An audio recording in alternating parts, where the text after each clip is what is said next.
Imagine the Earth's atmosphere, also known as the ionosphere, as a thick soap bubble. It is a membrane, a natural electrically charged shield around the Earth, protecting all life from deadly solar radiation.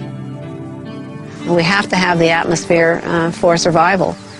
I don't think we should do anything to damage it. Without the ionosphere, I'd be fried, you'd be fried, all life on Earth would be fried.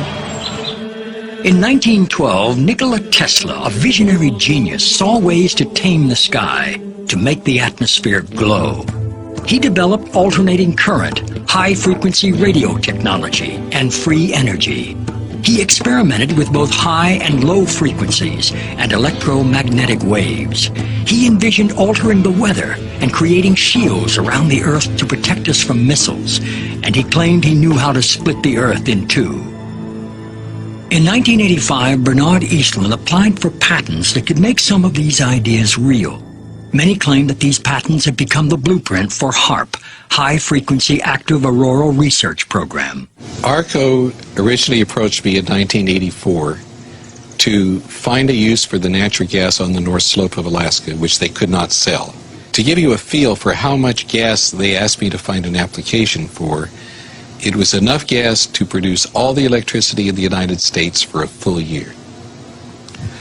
I originated some ideas for military applications and beneficial civilian applications in which that gas would be converted into electricity and then used to power some gigantic antennas. What does HAARP do? HAARP is a large antenna where we beam radio frequency energy up into the upper atmosphere, and we create on a small scale what the sun normally does. And the reason we're trying to do this is because when you have disturbances in the ionosphere, we can't communicate with our satellites. HAARP began with a congressional insertion in the appropriations bill of fiscal year 1990. In essence, Congress directed the Defense Department to explore the potential for using the auroral regions for improving communications and navigation and surveillance.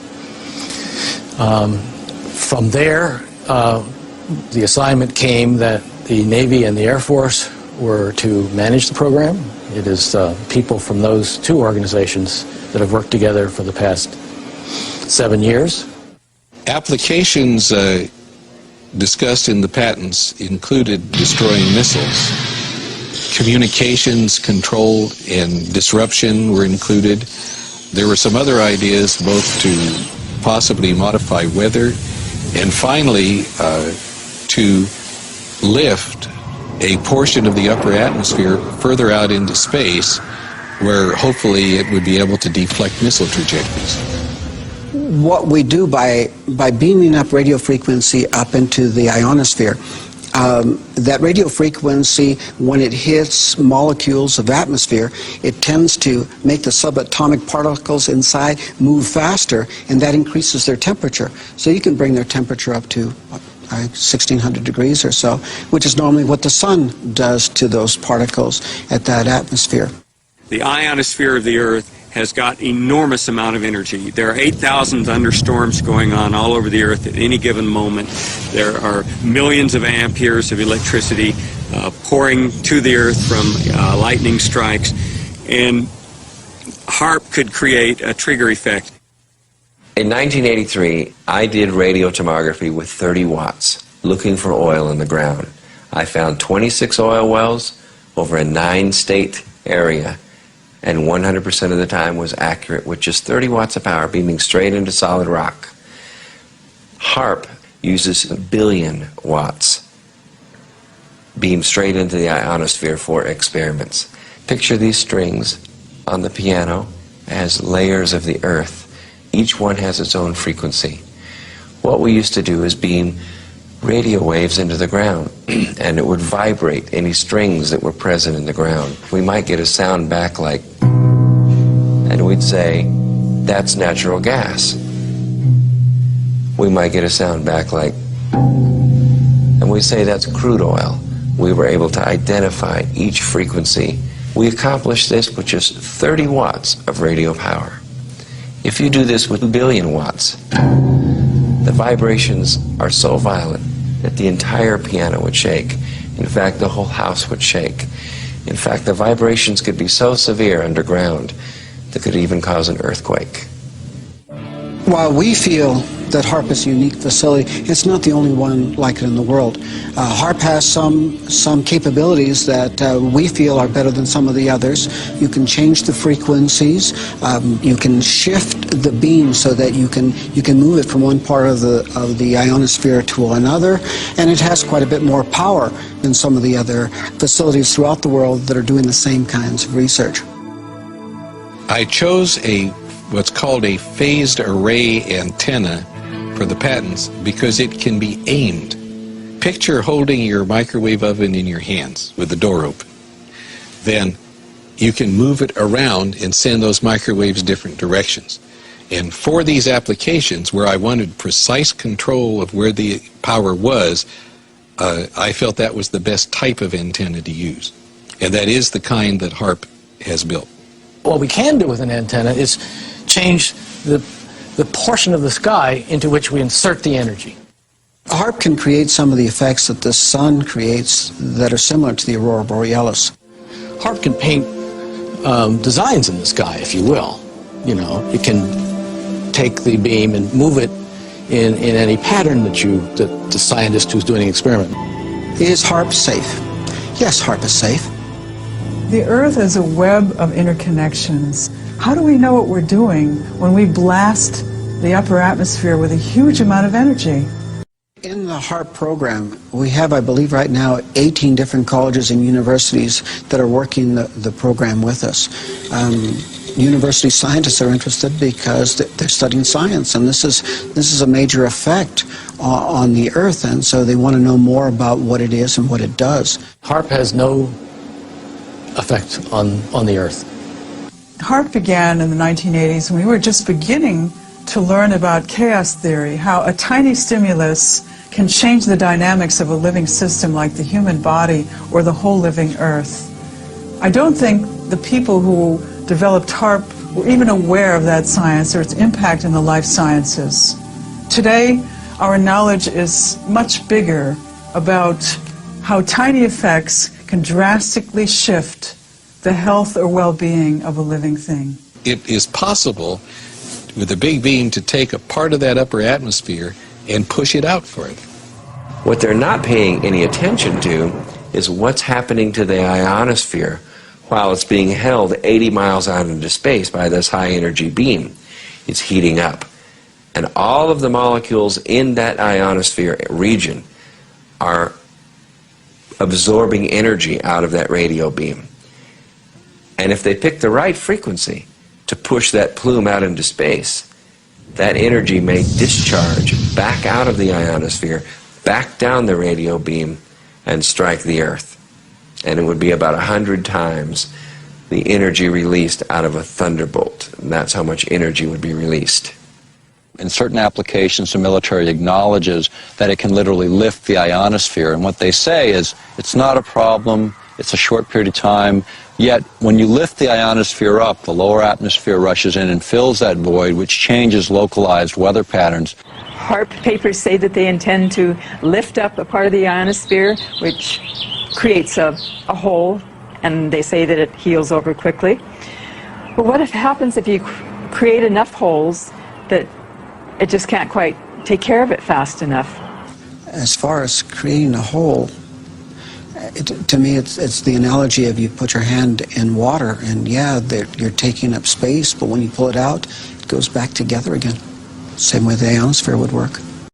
The hole would be at least 30 miles long, half a mile deep, 50 to 60 miles above the Earth. I imagine there are hundreds of satellites that have interactions with the ionosphere. They're all doing their own local modification of the ionosphere. They're all creating their own holes. Satellites, rockets, space shuttle flights, not just HAARP, but many technologies out there in space are creating holes in heaven. As to this question of injecting more higher energy particles into the Earth's electrical system. The ionosphere is a dynamic system, ever moving, ever changing. I don't think anyone on this planet really knows the point where enough is enough. This was the planning document that really brought HAARP into being, and the absolute requirements ran from 1 gigawatt, which is 1 billion watts, all the way up to 10 billion watts of effective radiated power with a desired level of 100 billion watts. At its biggest size suggested, if you beamed it for an hour and a half, that would equal the energy in a hydrogen bomb. It's just a person's concept of what might possibly be done. Doesn't necessarily mean the government endorsed it or not. What's the power when it pulses? And I can't find that in any of the documents that I've looked at. If you have a very small battery, you can put it in a small pen light and turn it on and have for some time a little bit of light. You can take the exactly same battery and put it in your camera, and when you flash that camera, the light will blind you. The nature of radar and these electromagnetic supplies is they can usually be pulsed. So one very good question for people to ask is, what is the peak power of that antenna when it pulses at its full capability? Pulsing it doesn't matter. To make it bigger, all they'd have to do is add additional elements. In fact, the request for proposal specified a design that could be added onto. The first module is what's called a developmental prototype, and that's 48 antennas in a 6x8 array. What you're looking at is the HAARP site in Alaska, or at least about 1/5 of the HAARP site. When this is completed, you'll see about 180 of these poles. Together, those 180 poles make up one single antenna, designed along with these cross members and a wire mesh here to send all the information, all the radio frequency energy that is generated by these trailers up into the ionosphere. As they acknowledge in their papers when they say, we don't know what will happen when we push it to the next level of effects. The military record explains it as phase 1 of a multi-phase project. It's going to get bigger, it's going to continue, and that's again why we're concerned. We are surrounded and bombarded by millions of megawatts of natural energy because the sun blows a solar wind which crashes towards the Earth. Since the Earth is a giant magnet, the magnetic field called the magnetosphere protects us. HAARP's original patents were designed to distort or alter the magnetosphere. It's interesting to compare humans and the Earth. The Earth has a magnetic field. Humans actually generate a magnetic field too, especially in our hearts and brains. Every cell in our body has a powerful magnetic substance called magnetite, which responds sensitively to magnetic fields in our environment. If HAARP is altering the magnetosphere, which is the magnetic field of the Earth and all around it, surely this will have an effect on our health and on our physiology. HAARP's combined antennae generate a focused billion-watt high-frequency radio beam which penetrates the lower ionosphere and interacts with the currents of the auroral electrojet. During this modification, this pulsing beam stimulates the ionosphere, creating ELF waves which can move great distances through the lower atmosphere and penetrate into the Earth to find missile silos, underground tunnels, and communicate with hidden submarines. There's a current flowing through here called the auroral electrojet. You deposit energy in there, you're changing the medium, okay, and you're changing the current, and you're generating ELF and VLF waves. In simple terms, the electrojet is a river of electricity high above us. And a paper that I've read recently adds to the indications that they intend to cause it to dip down closer to the Earth so it can be tapped for a huge electrical power generating station, which is insanity because they don't know what they're dealing with. They're dealing with the planet's electrical system. The electrojet affects global weather. Sometimes during a magnetic storm, for instance, it touches the Earth. It can knock out telephone cables and power grids. What HAARP is capable of doing is to modify the electrojet. By modifying the electrojet, that current in the ionosphere, it has a capability of generating low-frequency waves. What essentially the system does, it's different, is instead of the radio frequency energy dissipating as it goes up from the antenna array, it's actually focused. And the larger the antenna array, the higher they can focus the energy. And once they get the energy up into the ionosphere, depending on what they want to do, they can create a secondary frequency causing the ionosphere to vibrate, sending that signal back down to the Earth. And what that essentially does is allow them the ability to communicate at very high data rates with submarines, also allows for the possibility of Earth-penetrating tomography, or in the vernacular would be like X-raying the Earth or looking into the Earth several kilometers deep. I heard one of the scientists point out they can make these ELF waves penetrate the Earth and get an image when that comes back. When I did this in '85, that kind of capability did not exist. We, in fact, are doing experiments, or plan to do experiments, to see if we can detect tunnels underground. There is a way of being able to use this type of technology to be able to look for minerals that can be just below the surface of the Earth. Oil, gas, different types of ore. We are immersed in ELF waves. And those, as far as I know, maybe they are affecting us, but these waves are minuscule compared to those. You know, the issue of ELF, extremely low frequencies affecting mental states of individuals, is not new. It goes back to Yale University and the work of Jose Delgado, which is well recognized in the literature. He started first using implants in the brain. He then used radio frequency with implants, and eventually he found that energy at 1/50th of what the Earth naturally produces could, in fact, in certain frequency ranges, trigger huge mood swings. I know the physical effect, but not the biological effect. It's a different area. I'm not sure that the people involved with HAARP are aware that humans are made up of energy, that the energy fields of Earth and humans are closely aligned. I don't even understand what you mean by energy. Humans are made up of energy. What does that mean? Humans are like balls of energy. We're made up of electricity and magnetic energy, just like the Earth. Are humans made up of energy? Well, what do they say? We're 90% water, but the rest of it is an electrochemical, and that's a form of energy, yes. All living things are exquisitely sensitive to some of the lowest levels of energy. We just couldn't imagine this, and it's been the subject of hot debate. How can life be so sensitive to the tiniest amounts of energy?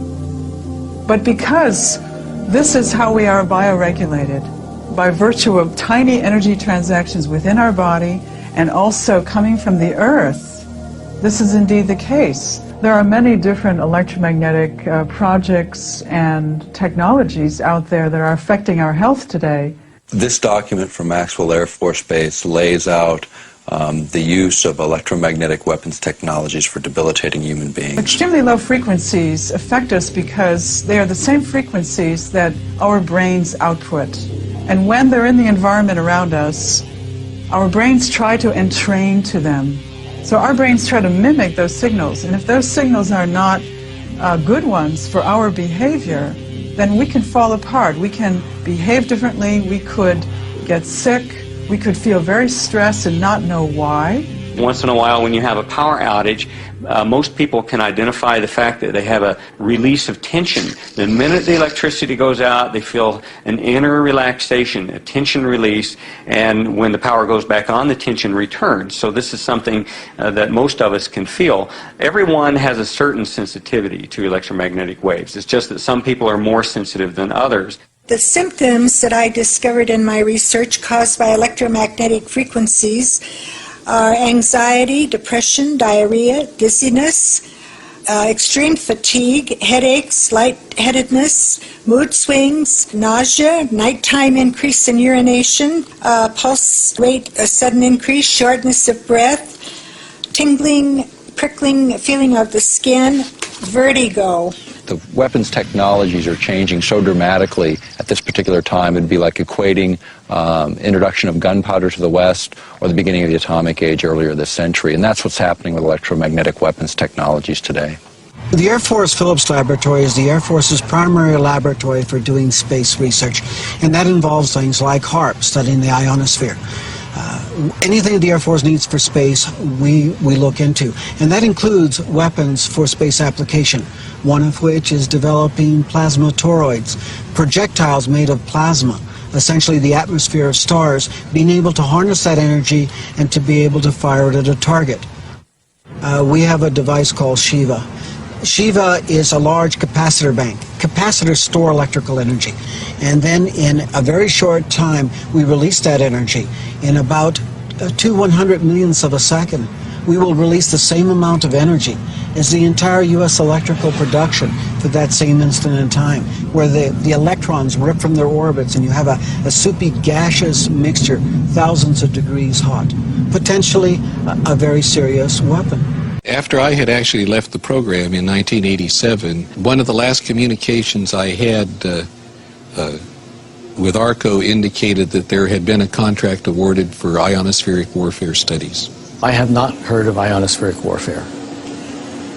I don't even know what the term means. In other words, using the ionosphere as an amplifier and as a broadcast medium. What we're actually doing with the ionosphere at that point is we're not just reflecting a signal, we are amplifying the signal. We are causing it to become much, much more intense, hundreds of thousands of times more intense than it would have been otherwise. We're broadcasting that signature over a large area of the Earth. HAARP says it's not producing a weapon. HAARP cannot be used as a weapon. What HAARP is basically a ground-based Star Wars weapon technology. I just don't know whether it's an outgrowth of Star Wars. The application described in the 1991 patent would be such that if anybody were to fire a missile from any direction, anywhere, to another point on Earth, it would intersect this relativistic layer and be basically exploded. I've never been asked whether this is an outgrowth of Star Wars or not. As a scientist, you do like to be recognized for things you've done. And because I couldn't write to the press, I'm under ARCO confidentiality, I sent a letter to Lord Cook, the chairman of the board of ARCO, and received actually a very nice letter back complimenting me for my contributions and assuring me that they would inform the HAARP people of my contribution. There was never any intention to build anything associated with what Mr. Eastland had proposed in his patent. If you read the patents, I was thinking of ways to use it defensively. One was as an anti-satellite device. You could make these electrons in space and hurt a satellite. That could be used either for offense or defense. We could hurt the enemy's communications while maintaining ours, and I was interested to note that that was one of the things said in the HAARP basic technical document. Star Wars was the state-of-the-art military technology of the 80s, but in the 90s and in the new millennium, it's going to be electromagnetic warfare.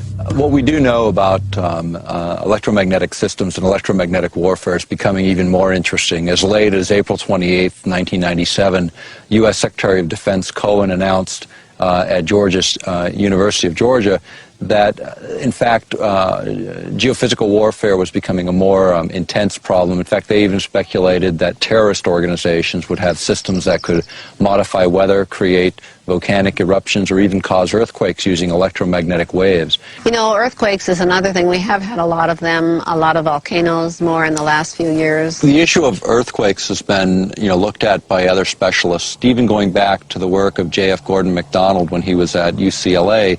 In the late 60s, he was also a science advisor to Lyndon Johnson. He's a specialist in geophysical warfare. He asserted then if you could ever get enough energy in at just the right frequency and just the right waveform, you could in fact trigger these kinds of events. And I think that's exactly what the Secretary of Defense, Cohen, was saying just a few days ago, was it's this idea that now terrorists may possess this kind of technology.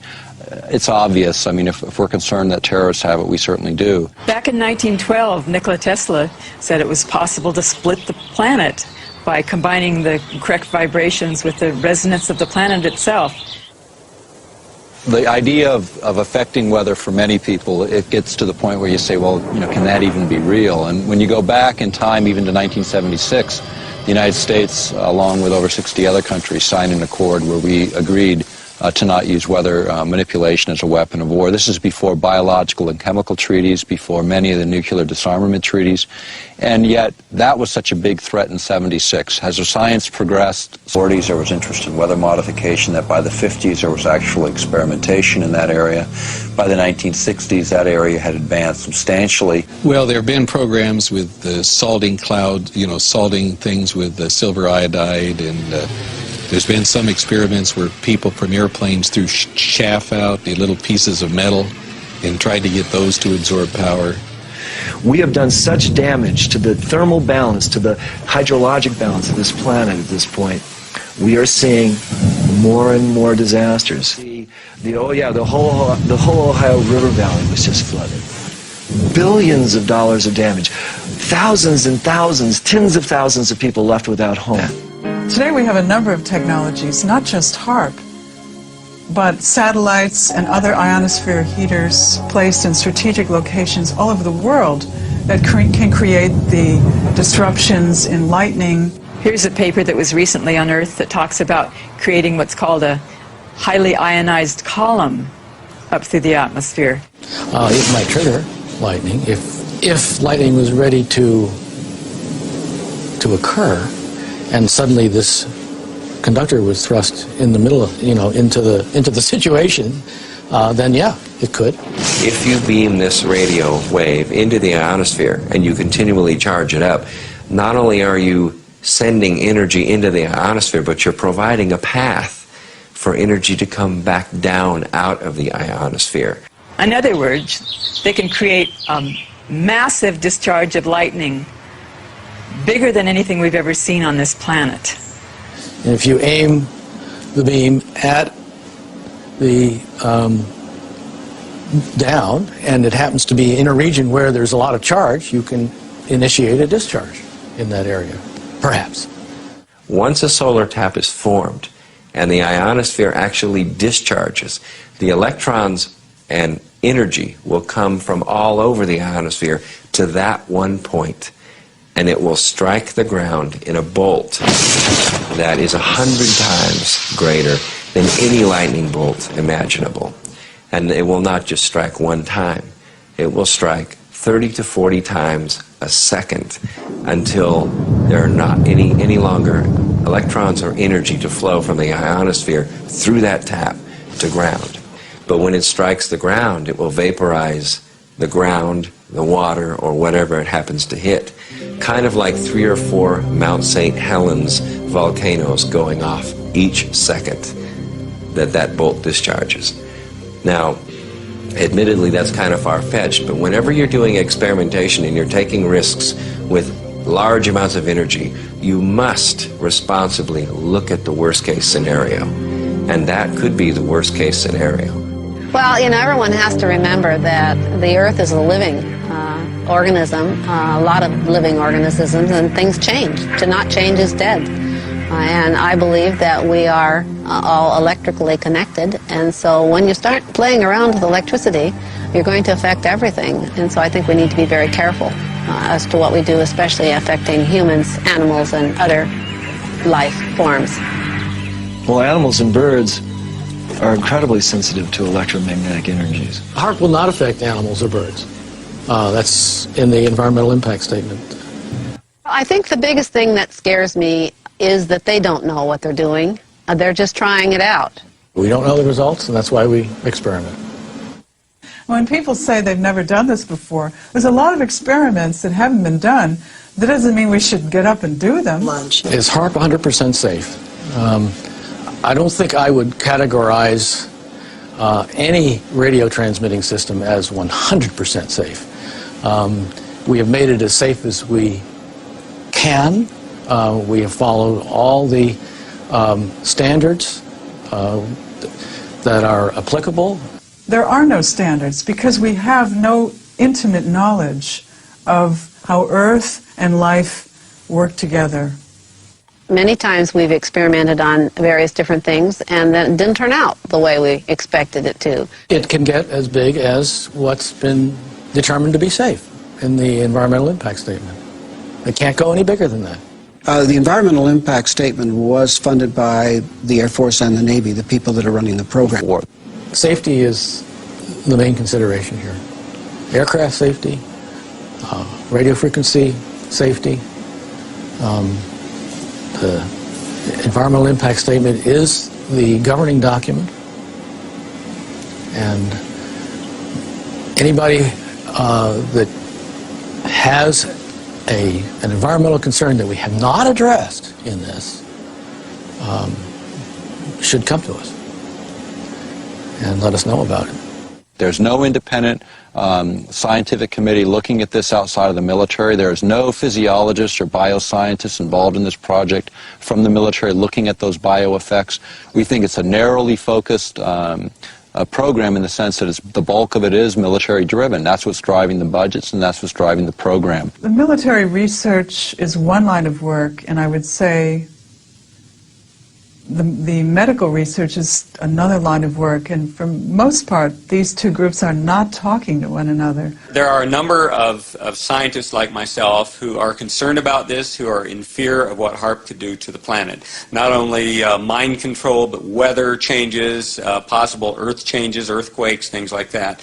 And we all need to band together. The problem with government and the people right now is that people don't trust the government, and they have good cause not to, because so many times over the years they've not told them the truth.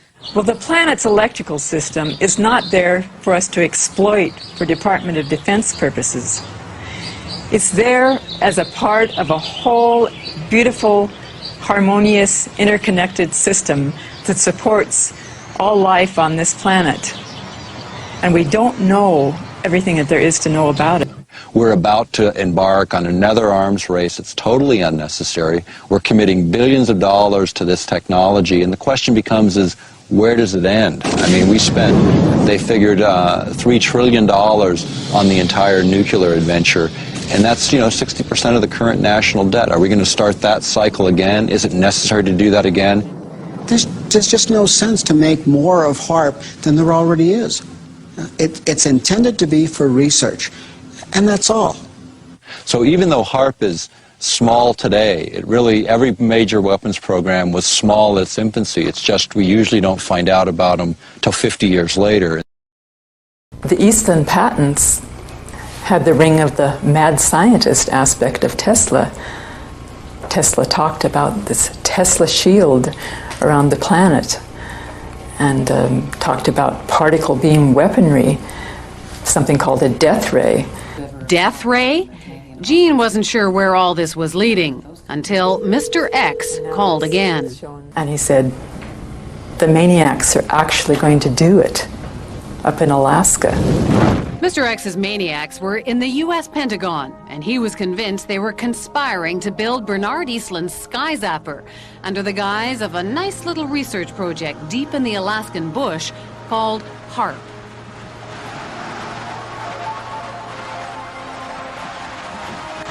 The basic concept is to build a very large antenna, then to utilize a large amount of power and to beam those radio waves up into the upper atmosphere.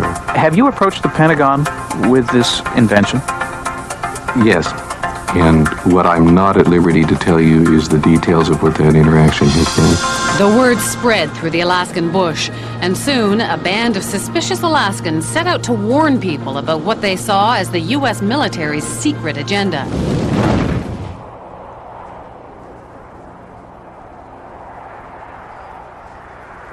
And what you have with HAARP is sort of the universal hammer for geophysical warfare. Nick Begich is the chief conspiracy theorist. So when did you know that you were onto something? I think as soon as I saw the references to Tesla's work, and when I read Bernard Eastland's original patents, I realized that what we really had here in Alaska was a prototype for a ground-based Star Wars weapon system. HAARP is a non-classified project run not by Bernard Eastland, but by the U.S. Army and Navy.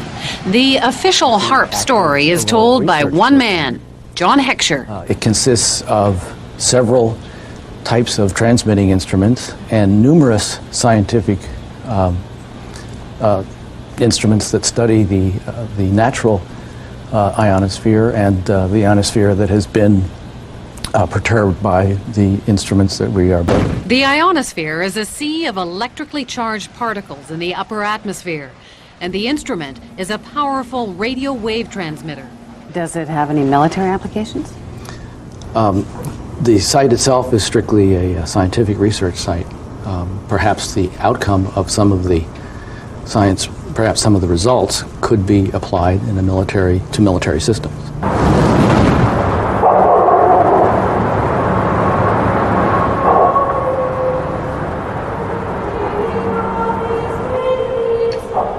Just a little physics project? Jim Roderick isn't buying it. He's been gunning for the real goods on HAARP, and his weapon is the internet. The military is incapable of doing pure science.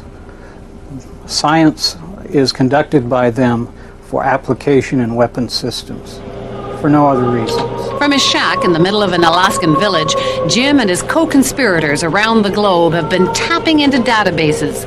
They've dredged up hundreds of long-buried scientific reports and even some internal documents from the military.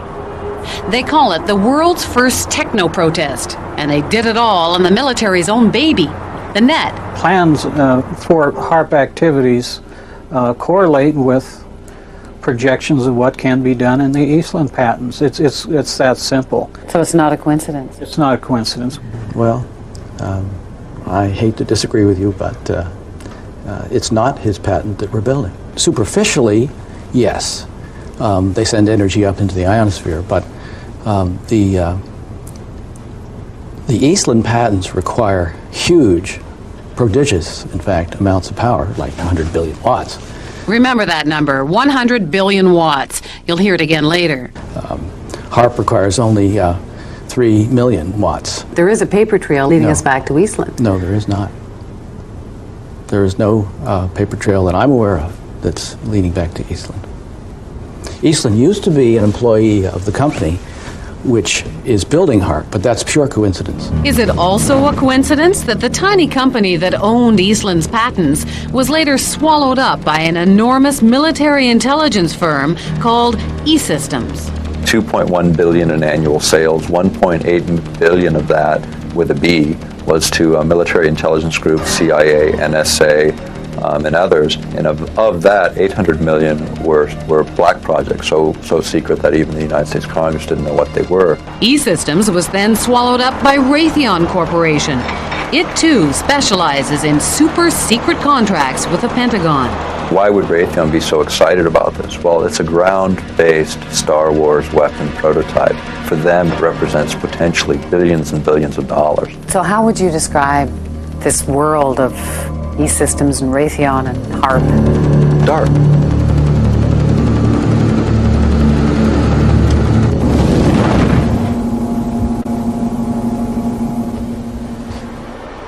There's a lot of people around here that have a really lot of strange ideas, and I think many of them are pretty bizarre. Michelle Angbritson keeps the HAARP computers from freezing up in between visits from the military scientists. Well, do you know, do you understand what they're doing here when the scientists come in? You mean when the scientists come in and shoot the beams up? Yeah, they're shooting the beams up, and I think that heats a little small space in the ionosphere, and then you've got guys that are sitting on computers, and you got people putting up weather poles that measure weather and everything like that. I mean, there's nothing spooky going on here. There have been claims made by some scientists that that you could heat up the ionosphere and affect local weather. If you were to do Eastland patents, I have no doubt that's the case. Claims are being made that it could disrupt global communications. Global? That it could shut down another country's communication system and enhance your own. Not HAARP. Not HAARP in As it is Alaska. now. No. But you couldn't disable any systems? Those that use, if the systems used a path which was accessible to the HAARP beam, yes. Starting to sound like Eastland's invention to you? Well, remember, John Heckscher says HAARP has nowhere near the power levels Eastland talked about. It seems like this entire thing has been a matter of disinformation. Eric Nashlin understands the military. He spent 15 years in the service as a radio engineer. He knows deception.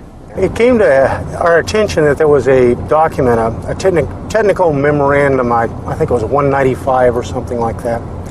And reading right in the front of it, they said that, bottom line, although this is here, it does not constitute publication. It doesn't exist. It basically doesn't exist. So it was kind of like, wow, here's the document that doesn't exist. We're talking several hundred pages of document that, you know, doesn't exist on a project that is completely unclassified and open to the public.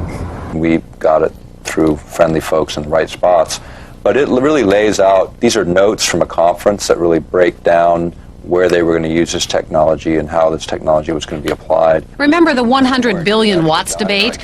Well, for Nick Begich, this document was pay dirt. And in the document that we uncovered, the actual desired level of these researchers is 100 billion watts, and there we're talking something closer to the order of what Bernard Eastlund envisioned. You must be familiar with Technical Memorandum 195, which talks about a desired level of 100 billion watts. Which memorandum? Technical Memorandum 195. I'm not familiar with that number. Well, it's about 600 pages, and it's. I mean, you may not acknowledge it because it hasn't been published, but it exists. I've seen it. I don't know what Technical Memorandum 195 is, because I haven't seen it. This is a published document. It's non-released. And it's the word games that John Heckscher plays and the word games the United States military plays, and it's the word games they continue to play, and those are the things that need to end. Zap incoming missiles, disrupt global communications, and engineer the weather. And ready? There's one more. Some people believe the technology being tested here could be used for sinister projects involving humans. Radio waves messing around with people's brain waves. And guess what? The military denies this one, too.